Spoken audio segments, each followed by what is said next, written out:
ठरलं तर मग या मालिकेच्या आजच्या एपिसोडमध्ये आपण पाहत असतो की अर्जुनला अर्जंट कॉल आलेला असतो आणि त्याला मीटिंगला जायचं असतं. तेव्हा अर्जुन म्हणत असतो की बायको खरंच सॉरी, मला एक मीटिंगला जायचं आहे, तू काय कर इथे थांब, मी आत्ता माझं काम करून येतो, आपण नंतर छान जेवण करू आणि नंतर मी तुला सोडतो. असं म्हटल्यानंतर सायली म्हणत असते अहो थांबा ना, मलासुद्धा एक अर्जंट काम आहे. तेव्हा इथे अर्जुन म्हणत असं मी जेव्हा तुला सोडायला येईन का तेव्हा तिथे जा ना तू, आणि असं काय काम आहे तुला.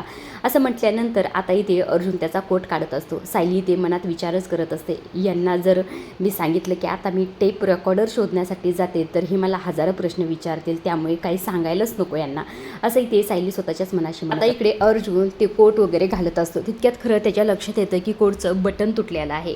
तेव्हा तो म्हणत असं बायको एवढं बटन लावून देते का.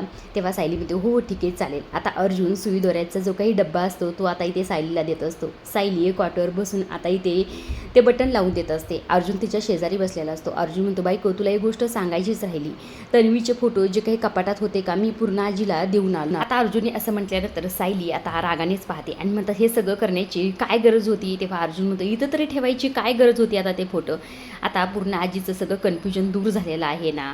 असं म्हटल्यानंतर आता सायली म्हणते पण हे सर्व करण्याची नव्हती गरज, तुम्हाला राहून द्यायचे नाही ते. तेव्हा अर्जुन म्हणत असतो हे बघ बायको तू ह्या सगळ्यामध्ये अजिबातच पडू नको. पूर्ण आजी आणि आत्या जे काही म्हणतात ना की तुझ्या पोटी तन्वी येणार आहे हे सर्व काही मला फारसं काही पटत नाही. उगाच त्यांना वाईट वाटायला नको म्हणून मी काही बोलत नाही.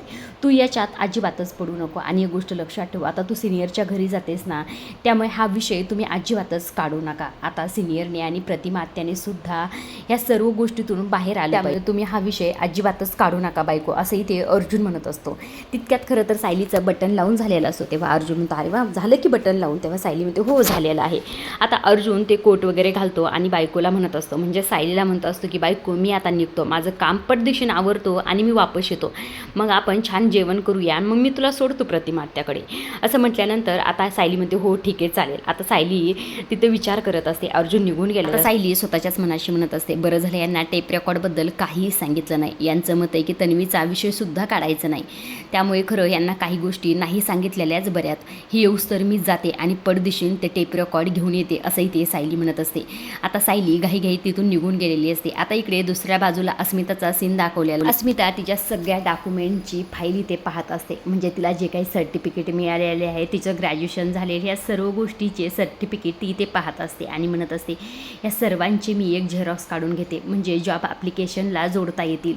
पण जॉब ॲप्लिकेशनला अप्लाय कसं करायचं हे मला माहीतच नाही, ह्या सर्व गोष्टी मला कशा येतील. थांब मी मोबाईलमध्येच बघते, ऑनलाईन काहीतरी बघते म्हणजे मला कळेल, असं म्हणून आता मोबाईलमध्ये त्याचा व्हिडिओ इथे पाहत असते. आता इकडे दुसऱ्या बाजूला सायली खरं तर इथे टेप रेकॉर्ड आणण्यासाठी त्या जुन्या दुकानात, म्हणजेच ऑनलाईन तिने एक व्हिडिओ बघितलेला असतं तिथं गेलेली असते. आता त्या शॉपवाल्या दादांनी इथे सायलीच्या हातात टेप रेकॉर्ड वगैरे ठेवलेला असतो. सायली त्या टेप रेकॉर्डकडे पाहत असते आणि तिला फार बरं वाटत असतं. सायली म्हणत असते दादा हा चालेल ना नीट. तेव्हा इथे ते दादा म्हणत असं हो चालेल, तुम्ही अजिबातच काळजी करू नका. आता सायली खरं तरी त्या टेप रेकॉर्डची किंमतसुद्धा त्या दादांना देत असते. आता इकडे दुसऱ्या बाजूला खरं तर बाहेर एक व्यक्ती इथे सायलीची वाट पाहत असते. गाडीत बसलेली असते आणि ती सायलीचा इथे व्हिडिओ काढत असते आणि त्याचबरोबर फोटोसुद्धा काढत असते. आता ही अनोळखी व्यक्ती नेमकं कोण आहे आणि सायलीचा फोटो व्हिडिओ का काढत आहे आणि याला कुणी पाठवला असेल हे फार इंटरेस्टिंग आहे.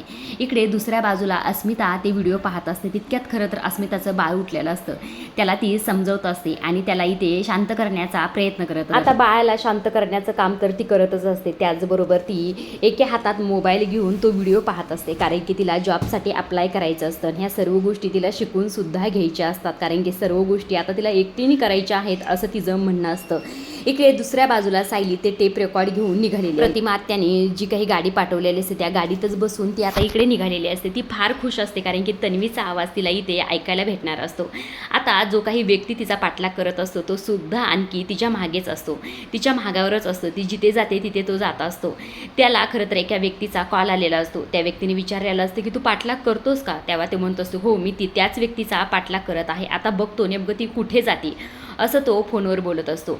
इकडे सायली फार खुश असते. सायली ते टेप रेकॉर्ड हातात घेते आणि म्हणत असते, आता मला खरं तरी ते कधी घरी जाते आणि कधी एकदा तन्वीचा तो आवाज ऐकते असं झाले, असंही ते सायली स्वतःच्याच मनाशी म्हणत असते. इकडे दुसऱ्या बाजू सुभेदारांच्या घरचं सीन दाखवलेलं आहे. इकडे अस्मिता बाहेर निघालेली असते आणि कल्पनाला म्हणत असते, आई मी जरा बाहेर चालली आहे, तू स्मितकडे जरा लक्ष दे. असं म्हटल्यानंतर कल्पना म्हणत असते की काय झालं, आता कुठे निघालीस तू. तेव्हा इथे खरं तर जी काही अस्मिता असते ती खोटं बोलत असते. ती म्हणत असते की काय ना, मी जरा बाहेर चेकअपसाठी जाते, तू स्मितकडे तेवढे लक्ष दे. आणि विमलताई तू खरं तरी ते स्मित उठल्याना झोपीतून त्याला फॉर्म्युला बनवून दे. असं म्हटल्यानंतर आता विमल म्हणतात, ताई तुम्ही अजिबात टेन्शन घेऊ नका, मी समीतची सगळी काळजी घेते. त्यावरही ते अस्मिता म्हणत असते, अगं काय चाललंय तुझं, समीत नाही आहे तो, स्मित आहे स्मित.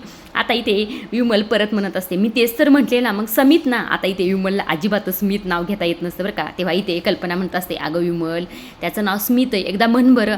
मात्र इथे विमल परत समीतच म्हणत असतं. आता इथे कल्पना आणि त्याचबरोबर अस्मिता विमलवर हसत असतात बरं का. तेव्हा विमल म्हणत असते, जाऊ द्या ना, मला नाही म्हणता येत, आपण काय करूया घरात ना, त्याला गोलू मोलू किंवा चिंटू असं काहीतरी नाव ठेवूया का. असं म्हटल्यानंतर आता कल्पनाला विमलची आयडिया आवडलेली असते. कल्पना म्हणत असते, हो खरंच की गं, गोलू किती सुंदर नाव आहे, आपण त्याला गोलूच म्हणू जाऊ. तेव्हा इथे अस्मिता म्हणत असते, बरं ठीक आहे, गोलू तर गोलू, तुमचा गोलू उठला ना त्याची काळजी घ्या आणि त्याला खाऊ. मी अशी जाते आणि आत्ता 2 तासात वापस येते. असं म्हटल्यानंतर आता कल्पना म्हणत असते, काय 2 तास अशी कुठे चाललीस तू. आता अस्मिता म्हणत असते, अगं काही नाही, जनरल चेकअपसाठी चालले, त्यांच्याकडे गर्दी असती ना म्हणून यावेळेस चालली आहे, येते मी लगेच. आता कल्पना म्हणत असते, पण नाही अस्मिता, मला तुला एकटीला अजिबातच पाठवत नाही, मी येऊ का तुझ्यासोबत. तेव्हा अस्मिता म्हणत असते, अगं मम्मा तू स्मितकडे लक्ष दे ना गं, जाऊ दे ना मला एकटीला. तेव्हा खरं तरी ते कल्पना म्हणत असते, मग अश्विनला बोलू का मी, अश्विन एखादा डॉक्टर पाठवेल. तेव्हा इथे एक अस्मिता म्हणत असते, कशाला एवढं सगळं करायचं, सगळे आतापर्यंत माझ्यासोबत होतात ना, आता मला एकटीला करू द्या ना सगळं काही गोष्टी, मला स्वतःमध्ये आत्मविश्वास आणायचा आहे. स्मित मोठं होण्याआधी मी स्वतः स्ट्रॉंग झाली पाहिजे का नाही, तेव्हा त्याला सगळ्या गोष्टी शिकवू शकते, असंही ते अस्मिताचं म्हणणं आहे. ते कल्पना म्हणते, हो बाई तुला जसं करायचं तसं कर, पण तू डॅडला म्हणलीस की तुला जॉब करायचा आहे किंवा स्वतःच्या पायावर उभं राहायचं, ह्या सर्व गोष्टी तू नंतर कर. अगं स्मित लहान आहे आणखी, आणि त्याला खरं तुझी गरज आहे, आपल्याला असंही कोणत्याही गोष्टीची कमी नाही, त्यामुळे तू असा विचार आता अजिबातच करू नको. असं म्हटल्यानंतर इथे अस्मिता म्हणते, हो ठीक आहे चालेल, येऊ का मी आता. असं म्हणून अस्मिता निघून जाते. मात्र कल्पनाला फार टेन्शन आलेलं आहे. कल्पना इथे विमलला म्हणत असते, अस्मिता खरं तरी इथे सगळ्या गोष्टीतून बाहेर आली हे बरंच आहे, पण मला काळजी वाटणारच ना गं. त्यावर विमल म्हणत असते, नका काळजी करू, त्या बाहेर जातील ना, मग त्यांचं मन मोकळं होईल, जाऊ दे त्यांना एकटींना बाहेर. असं इथे विमलने म्हटल्यानंतर कल्पना म्हणत असते, अस्मिता ह्या सगळ्यातून बाहेर पडली आणि ती आनंदीसुद्धा राहते ग, पण मला तर टेन्शन अश्विनचं आहे. अश्विन ह्या सगळ्यामधून बाहेर पडला ना की मी निवांत, मग मला काही टेन्शनाला ही काळजी वाटणं साहजिक आहे. आता यांचं बोलणं सुरू असतं तितक्यात खरं तर अर्जुन बायको म्हणून वरडतच घरात आलेला असतो. आता त्याची बायको तरी ते त्यालाच गुगली देऊन गायब झालेली आहे. इकडे दुसऱ्या बाजूला सायली ते टेप रेकॉर्ड घेऊन ते प्रतिमा त्याच्या घरी जात असते आणि तिचा पाठलाग तो व्यक्ती करत असतो, जो व्यक्ती खरं तर आतापर्यंतही कळलं नाही की तो व्यक्ती नेमका आहे तरी कोण. इकडे दुसऱ्या बाजूला अस्मिता जॉब इंटरव्ह्यूसाठी गेलेली असते, तिचे सगळे डॉक्युमेंट त्यांना दाखवत असते, मात्र तिचं रिजेक्शन झालेलं असतं, तिला जॉब मिळालेला नसतो. त्यामुळे नाराज होऊन ती अस्मिता तिथून बाहेर आलेली असते. इकडे अर्जुन आता धावतच घरी आलेला आहे, बायको म्हणून वरडतच इथे आलेला असतं बरं का. तेव्हा इथे कल्पना म्हणते, अरे धीर धर जरा, घरात दुसरे सुद्धा माणसं आहेत, एवढं काय बायको करत असतोस. असं इथे म्हटल्यानंतर आता इथे अर्जुन म्हणतो, अरे काही नाही मम्मा, मी आणि ती बाहेर जाणार होतो ना, म्हणून मी तुला सोडायला जाणार होतो. असं म्हटल्यानंतर कल्पना म्हणते, अरे काय तुझी बायको तर कधीचीच निघून गेली आहे, आता पोहोचलीसुद्धा असेल प्रतिमाच्या घरी. असं म्हटल्यानंतर अर्जुन म्हणतो, काय मी तिला थांब म्हणलं होतो, अशी कशी गेली ती. तेव्हा कल्पना म्हणते, मला काय माहिती, बघ फोन करून बघ एकदा. असं म्हटल्यानंतर आता अर्जुन सायलीला फोन करत असतो, मात्र सायली फोन अजिबातच उचलत नसते. तेव्हा इथे कल्पना म्हणते, अरे प्रतिमाला फोन करून बघ, तिथेच असेल ती. आता इथे खरं तर अर्जुन प्रतिमात्याला फोन, आणि प्रतिमात्याला फोन केल्यानंतर तो म्हणत असतो, प्रतिमात्या सायली तिथे आली का.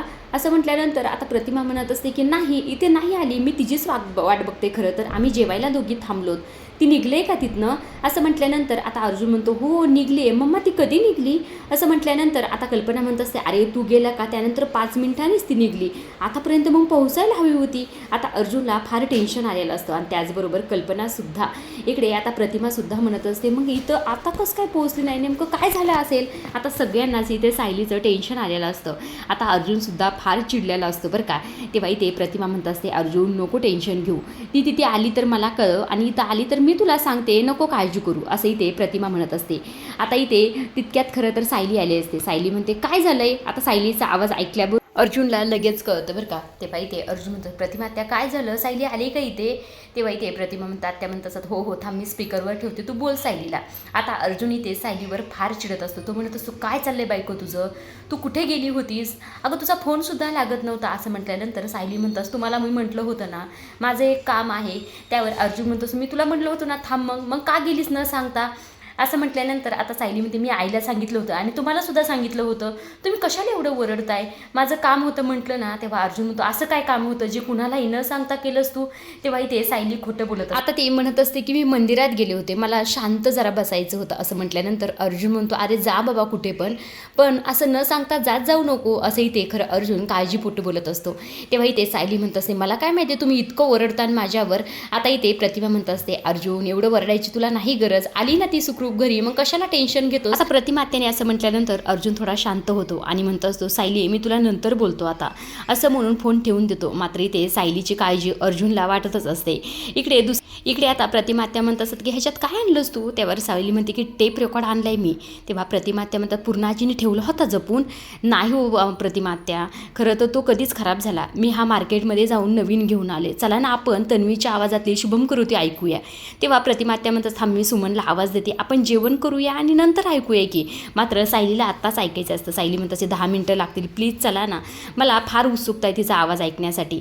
तेव्हा इथे खरं प्रतिमा म्हणत असे हां ठीक आहे चालेल, मी सुद्धा कित्येक वर्ष झालं तिचा आवाज ऐकलाच नाही, चला आपण दोघी ऐकूया. असं म्हणून तो आवाज ऐकण्यासाठी त्यांच्या बेडरूममध्ये जात असतात. इकडे दुसऱ्या बाजूला जी काही अस्मिता असते ती अस्मिता आणखीही जॉब इंटरव्ह्यू देतच असतं. सगळे तिचे डॉक्युमेंट वगैरे ती सबमिट करत असते. मात्र इथे तिचं रिजेक्शन झालेलं असतं आणि ती नाराज होऊन तिथून बाहेर आलेली असते. एवढ्या उन्हातानाचं ती चालत गेलेली असते, तिने गाडीसुद्धा नेलेली नसते. ह्या सर्व गोष्टीचा तिला त्रास होत असतो. मात्र इथे सगळं काही ती स्वतःच्या बाळासाठी करत असते आणि तिला जॉब खरं करायचाच असतो आणि बाळाच्या भविष्यासाठी ह्या सर्व गोष्टी तिचं करणं सुरू असतं. इकडे दुसऱ्या बाजूला सायलीने खरं तर तो टेप रेकॉर्ड लावलेला असतो, त्यात ती कॅसेट टाकलेली असते आणि छोट्या तन्वीच्या आवाजातली शुभम करोती प्रतिमात्या आणि त्याचबरोबर सायली दोघीही ते ऐकत असतात. आता जेव्हा छोट्या तन्वीचा आवाज सायलीच्या कानावर पडतो तेव्हा खरं तर सायलीला भास व्हायला सुरुवात होतात. आता हा प्रोमो बऱ्याच दिवसापासून दाखवत आहेत.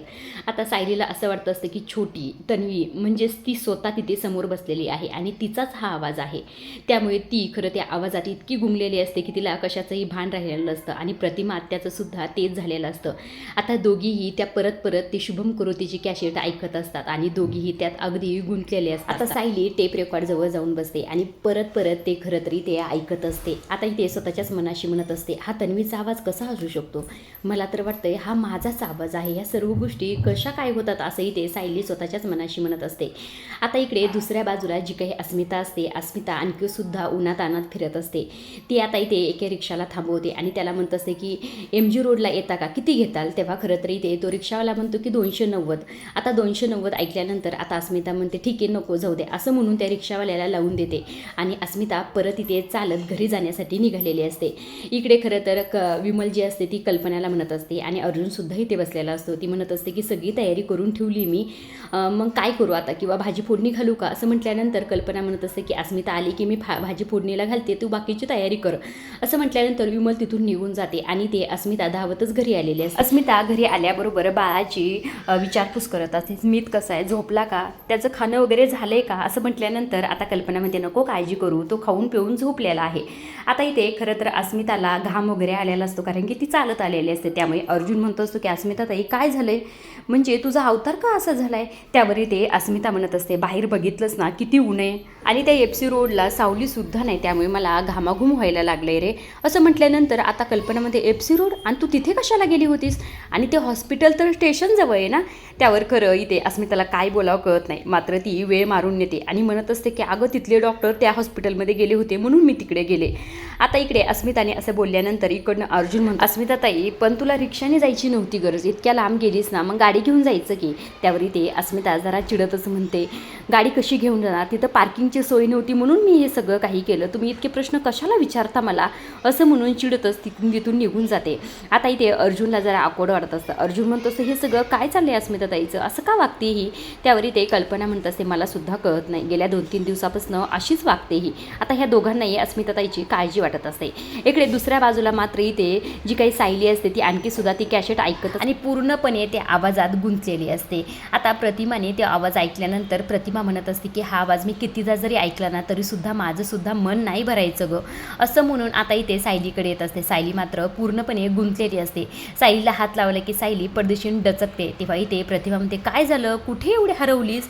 तेव्हा खरं तर सायली पडदेशीन उडते आणि प्रतिमा त्याला म्हणत असते प्रतिमा त्या मला सांगा ना, खरंच हा तन्वीचा आवाज आहे का, खात्री आहे का तुम्हाला. त्यावरही ते प्रतिमा म्हणत असते असं काय विचारतेस, अगं हो हा तन्वीचाच आवाज आहे आणि हा रविराजनी रेकॉर्ड करून घेतला होता, त्यामुळे हा दुसऱ्यांचा आवाज असू शकत नाही, असंही ते प्रतिमा म्हणत असते.